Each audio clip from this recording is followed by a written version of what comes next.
नमस्कार साथियों, मैं योगेश जोशी और हम आरबीएसई बोर्ड की नई तथा पुरानी किताबों में राजस्थान जीके का जो भी मैटर दिया गया है उसको डिस्कस कर रहे थे। तो इस क्लास में हम जो टॉपिक डिस्कस करेंगे वो है राजस्थान में 1857 की क्रांति।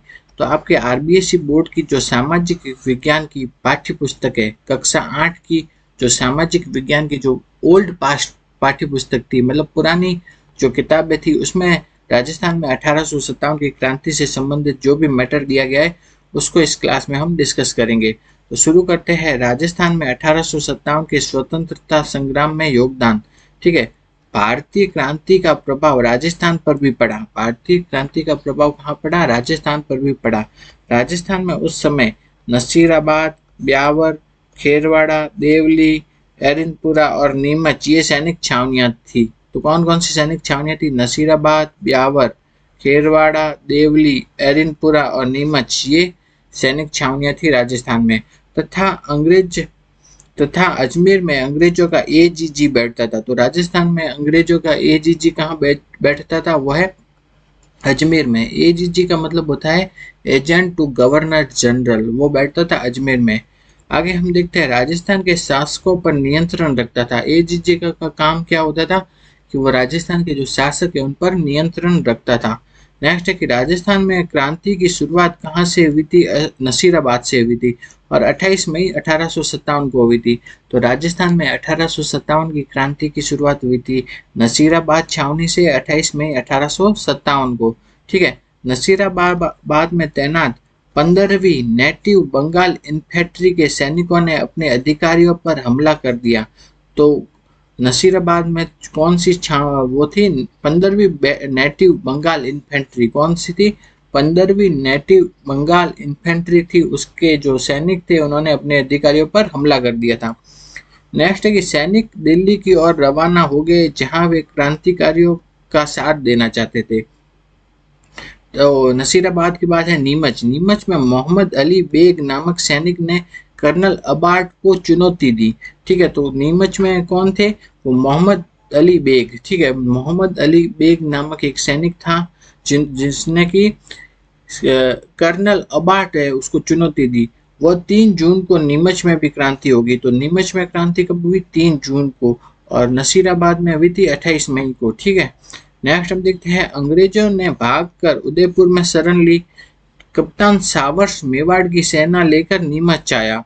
तो कप्तान सावर्स है मेवाड़ से सेना लेकर के कहाँ गया? नीमच आ गया। तब तक क्रांतिकारी वहां से दिल्ली के लिए रवाना हो चुके थे। इन क्रांतिकारी सैनिकों ने शाहपुरा पहुंचने पर वहां के शासक ने स्वागत किया तथा उसने पीछा करने वाले अंग्रेजों के लिए अपने किले के दरवाजे नहीं खोले। तो शाहपुरा के शासक ने क्या किया? क्रांतिकारियों का स्वागत किया और अंग्रेजों के लिए अपने किले के दरवाजे नहीं खोले थे। नेक्स्ट, वहां से नीमच के सैनिक भी दिल्ली की ओर रवाना हो गए। नीमच के सैनिक भी कहाँ चले गए? दिल्ली चले गए। नेक्स्ट हम देखते हैं, 21 अगस्त 1857 को एरिनपुरा छावनी में तैनात एक टुकड़ी ने आबू में अंग्रेजों का विरोध कर दिया। तो एरिनपुरा में क्रांति कब हुई? 21 अगस्त को। अपन से पूछ लिया था। नसीराबाद में हुई थी 28 मई को। ठीक है, नीमच में हुई थी 3 जून को और जो एरिनपुरा में हुई 21 अगस्त को। तो आबू में अंग्रेजों का विरोध कर दिया एवं वहां अंग्रेज अधिकारियों पर हमले किए। एरिनपुरा आकर सैनिकों ने छावनी को लूटा। चलो दिल्ली और मारो फिरंगी का नारा लगाते हुए वे दिल्ली की ओर आगे बढ़ गए। ठीक है, तो एरिनपुरा में क्या है वो कहाँ नारा ये कहाँ पे लगा था? चलो दिल्ली और मारो फिरंगी, ये लगा था एरिनपुरा छावनी में। नेक्स्ट है, एरिनपुरा के सैनिकों की भेंट खेरवा नामक स्थान पर आउवा के ठाकुर कुशाल सिंह से हुई। ठीक है, तो एरिनपुरा के सैनिक के नाम खेरवा नामक स्थान पर किससे मिले? आउवा के ठाकुर कुशाल सिंह से मिले। कुशाल सिंह जोधपुर महाराजा व अंग्रेजों से असंतुष्ट थे। उसने सैनिकों का नेतृत्व संभाल लिया। तो सैनिकों का नेतृत्व अपने हाथों में किसने लिया? ठाकुर कुशाल सिंह आउवा ने।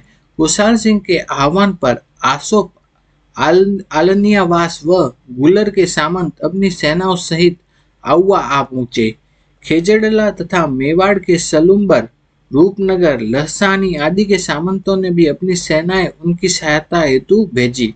ठीक है, तो जोधपुर के महाराजा तख्त सिंह, उस टाइम 1857 की क्रांति के समय जोधपुर के महाराजा कौन थे? तख्त सिंह। तख्त सिंह ने सैनिक विरोध का समाचार मिलते ही अपनी राजकीय सेना क्रांतिकारी सैनिकों के विरुद्ध अगुआ भेजी। खुशहाल सिंह ने 8 सितंबर 1857 को बिथोड़ा नामक स्थान पर जोधपुर की सेना को बुरी तरह से पराजित कर दिया।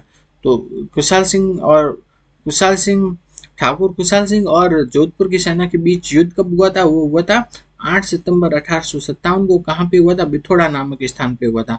तो जोधपुर के ठाकुर खुशहाल सिंह और ठाकुर खुशहाल सिंह अगुआ और जोधपुर की सेना के बीच युद्ध हुआ था 8 सितंबर 1857 को। कहाँ? बिथोड़ा।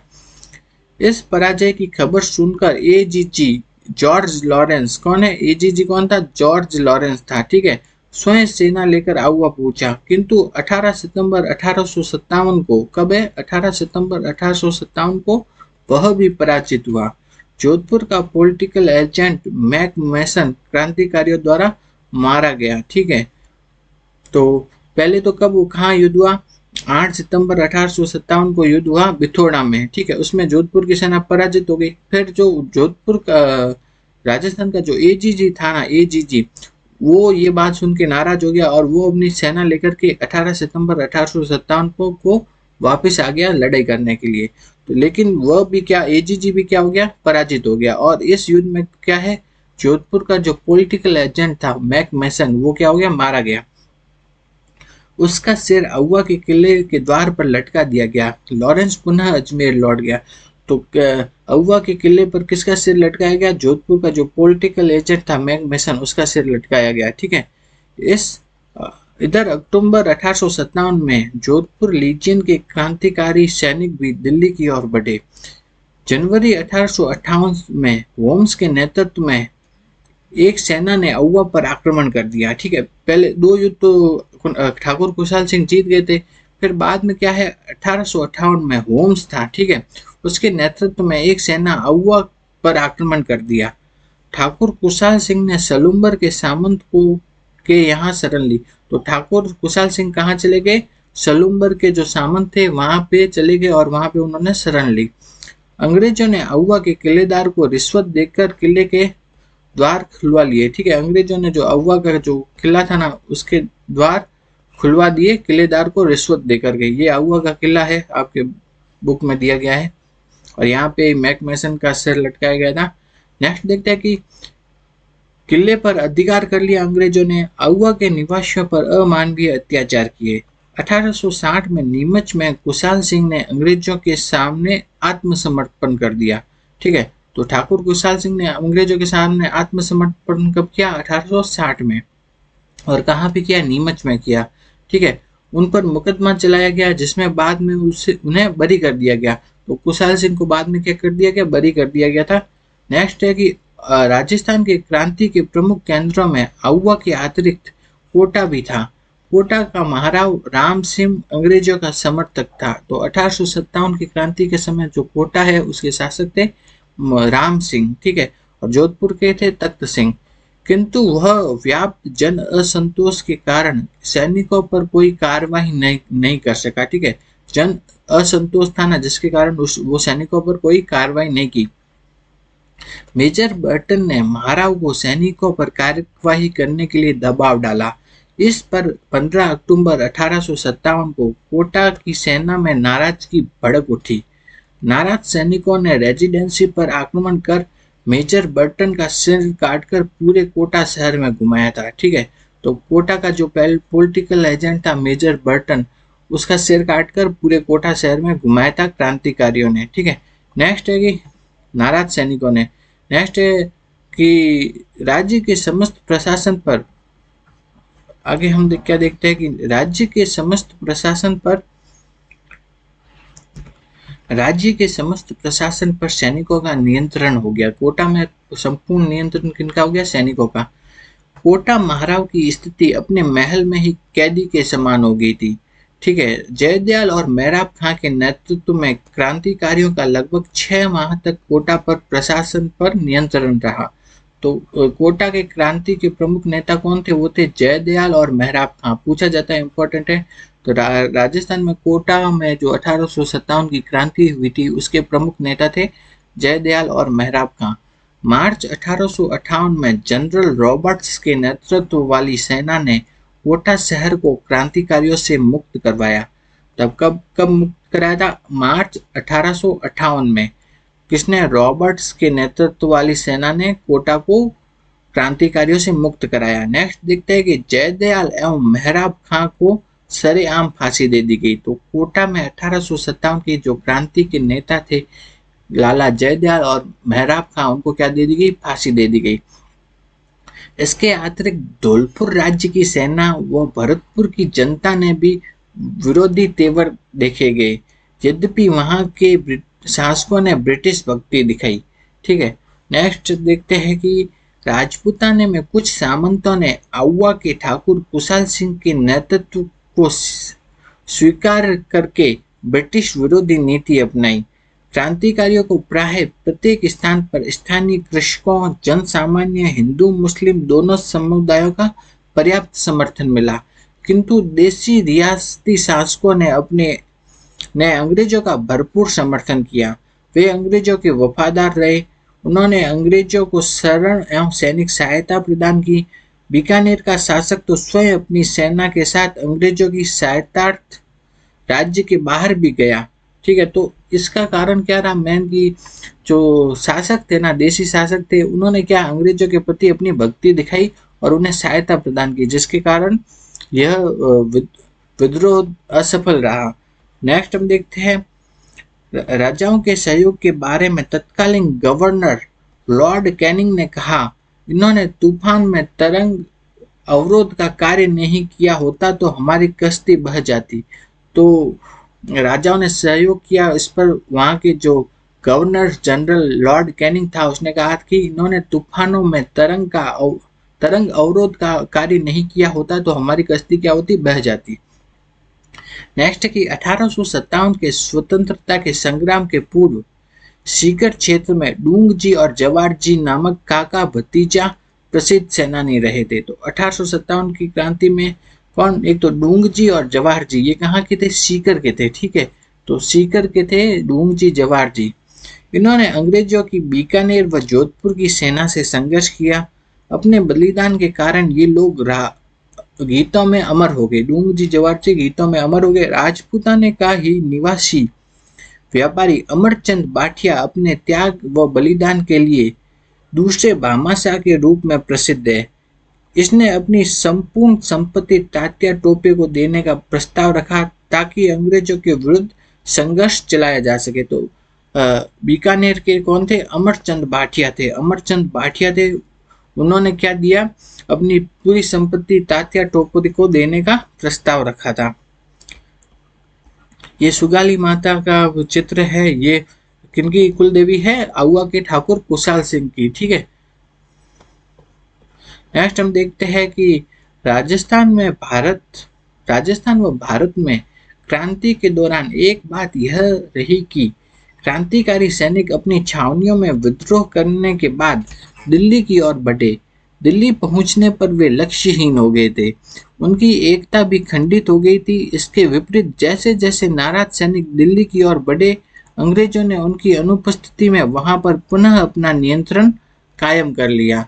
ठीक है। तो वो क्या हुआ? उन्होंने वहां पे तो प्रदर्शन किया, उसके बाद वो दिल्ली चले गए। दिल्ली जाते ही पीछे अंग्रेजों ने क्या किया? उनकी अनुपस्थिति में वहां पर अपना नियंत्रण पुनः प्राप्त कर लिया। फलतः क्रांतिकारियों को स्थायी सफलता नहीं मिल पाई। देशी रियासतों की ब्रिटिश स्वामी भक्ति के कारण अंग्रेजों ने अत्यंत कड़ाई से क्रांति को दबा लिया। जून 1858 तक अंग्रेजों का अधिकांश स्थानों पर पूर्ण नियंत्रण स्थापित हो गया। नेक्स्ट हम देखते हैं आउवा की कुल देवी सुगाली माता पूरे मारवाड़ क्षेत्र की आराध्य देवी रही। इस देवी की प्रतिमा के 10 सिर और 54 हाथ है। तो ये सुगाली माता किनकी कुल देवी है? आउवा की कुल देवी है। और इनकी क्या है? 10 सिर और 54 हाथ है, 10 सिर और 54 हाथ है। यह देवी प्रतिमा 1857 के स्वतंत्रता संग्राम में सेनानियों की प्रेरणा स्रोत रही। कहा जाता है कि स्वाधीनता सेनानी अपनी गतिविधियां इस देवी के दर्शन करके ही आरंभ करते थे। ठीक है, नेक्स्ट हम देखते हैं 1857 की क्रांति के परिणाम एवं इसके विश्वव्यापी प्रभाव। ठीक है, तो इसके क्या परिणाम रहे।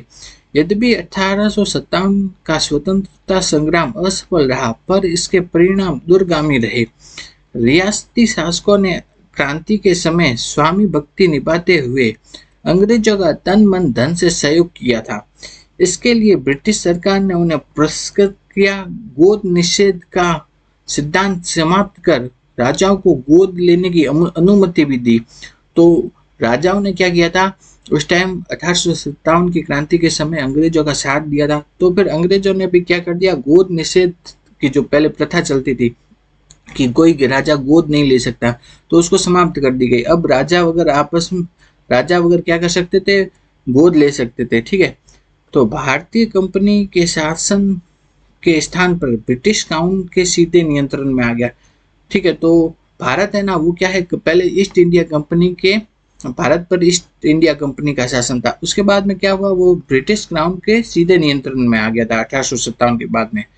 रानी विक्टोरिया ने अपने घोषणा पत्र 1858 में आश्वासन दिया कि सभी देशी राजाओं का अस्तित्व बना रहेगा। उन्होंने ये कहा कि राजाओं का अस्तित्व बना रहेगा। जागीरदारी वर्ग ने विद्रोह के दौरान अंग्रेज विरोधी भूमिका निभाई थी, अतः अंग्रेजों ने सामंत वर्ग की शक्तियां समाप्त करने की नीति अपनाई। सामंतों ने सैनिक सेवा के बदले अब नगद राशि ली जाने लगी। सामंतों से सैनिक सेवा के बदले अब क्या ली जाने लगी, नगद राशि। सामंतों की सेनाएं क्या कर दी गई, भंग कर दी गई। उनके न्यायिक अधिकार छीन लिए गए। जागीर क्षेत्रों में सामंतों की प्रतिष्ठा कम करने के प्रयास किए गए। उनके विशेषाधिकार भी छीन लिए गए। प्रशासन में सामंतों की भूमिका समाप्त करने हेतु नौकरशाही में अंग्रेजी शिक्षा प्राप्त अनुभवी व स्वामी भक्त व्यक्तियों को नियुक्ति देना प्रारंभ हुआ। ठीक है, तो सामंतों ने अंग्रेजों का 1857 में क्या किया था, विरोध किया था, जिसके कारण उन सामंतों से सब क्या, उनकी सुविधाएं अधिकार छीन लिए गए। ठीक है, इसके फलस्वरूप राजभक्त अंग्रेजी शिक्षा प्राप्त मध्यम वर्ग का विकास हुआ था। नेक्स्ट हम देखते हैं, अंग्रेजों ने अपने सैनिक व व्यापारिक हितों को ध्यान में रखते हुए रेलवे सड़क व्यवस्था का विस्तार किया।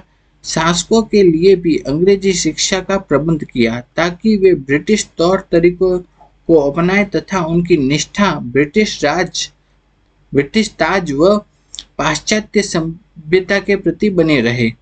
नेक्स्ट हम देखते हैं, इस क्रांति में भारत में आगामी ब्रिटिश नीतियों को भी व्यापक रूप से प्रभावित किया। बाद के सभी गवर्नर जनरलों ने जो निर्णय लिए उन पर इस क्रांति का प्रभाव नजर आता है। लॉर्ड डफरिन ने अपने कार्यकाल में कांग्रेस की स्थापना को जो अनुमति प्रदान की, उसके पीछे उद्देश्य यह था कि भारतीयों को अपनी बात कहने का कोई मंच मिल जाए ताकि पुनः 1857 जैसी कोई क्रांति ना हो। ठीक है, नेक्स्ट हम देखते हैं, बाद के काल में स्वतंत्रता सेनानियों विशेषकर क्रांतिकारियों ने 1857 की क्रांति से प्रेरणा ग्रहण की। नेक्स्ट, इस क्रांति के परिणाम जो भी रहा, किंतु यह सत्य है कि इसने ब्रिटिश साम्राज्यवाद एवं औपनिवेशिक शासन की जड़ों को हिला दिया था। 1857 ईस्वी की क्रांति ने संपूर्ण विश्व को प्रभावित किया था। यह क्रांति विश्व में पहली बार यूरोपीय साम्राज्य के विरुद्ध विशालतम एवं महान चुनौती थी। इससे बड़ा संघर्ष किसी भी देश के क्रांतियों में नहीं हुआ था। इस घटना का वर्णन तत्कालीन समय के सभी वैश्विक समाचार पत्रों में मिलता है। हालांकि अंग्रेजों ने स्वतंत्रता संग्राम के स्थान पर इसे सैनिक विद्रोह कहकर इसके प्रभाव को सीमित करना चाहा, किंतु सर्वप्रथम वीर सावरकर ने अपने अकाट्य तर्कों द्वारा साबित कर दिया कि यह भारत का पहला स्वतंत्रता संग्राम था। असफल होने पर भी इस क्रांति ने देशवासियों में स्वतंत्रता की भावना को जागृत किया। आने वाले समय में स्वतंत्रता आंदोलनों को यह क्रांति प्रेरणा देती रही। भारतीयों की दृष्टि से यह क्रांति संघर्ष का अंत नहीं बल्कि स्वतंत्रता आंदोलन का पहला अध्याय थी, जिसकी इतिश्री सन 1947 ईस्वी में देश की स्वतंत्रता के रूप में हुई। तो ये